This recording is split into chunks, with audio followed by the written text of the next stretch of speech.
Hi, I'm Al Sutherland with your Mesonet weather report. Dry soils have become the norm in more and more areas of Oklahoma. A map of the percent of plant available water from the surface down to 16 inches highlights the widespread areas of low soil moisture. The shock on this map is how low the brown area values are, in the teens or below 10% of plant available water at many Mesonet locations.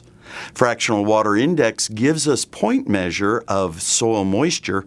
At the 24-inch depth, there is a dramatic split between the green areas that are above 0.6 and the dry areas that are 0.2 or lower. A fractional water index of 1 is the wettest a soil can be, 0 is the driest it can be. Today is my last Mesonet weather report. It has been an honor and a pleasure to bring you information about Oklahoma's weather through these TV segments over the past 10 years.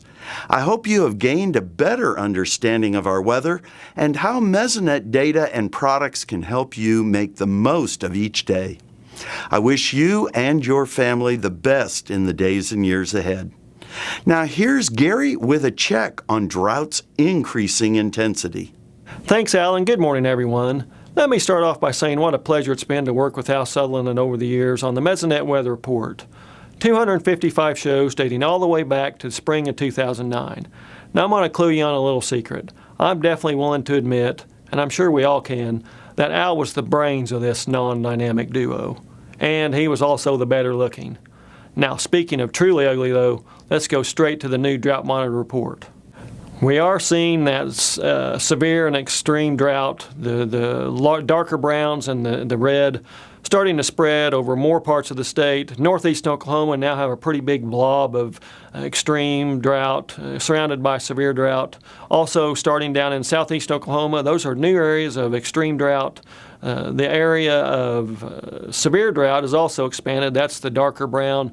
And the light tan, which is moderate drought, that's also starting to get larger and larger as that whole of a non-drought area in the central part of the state starts to shrink a little bit.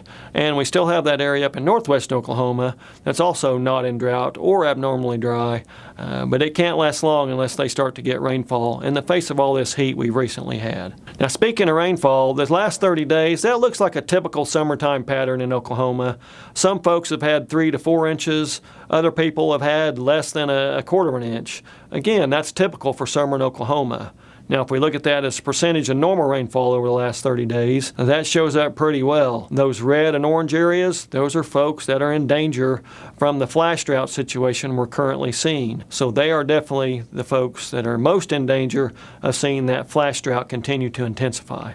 So as we leave July and enter August, it would be nice to get more rainfall to prevent further spread of that flash drought that we're currently seeing. That's it for this time, and we'll see you next time on the Mesonet Weather Report.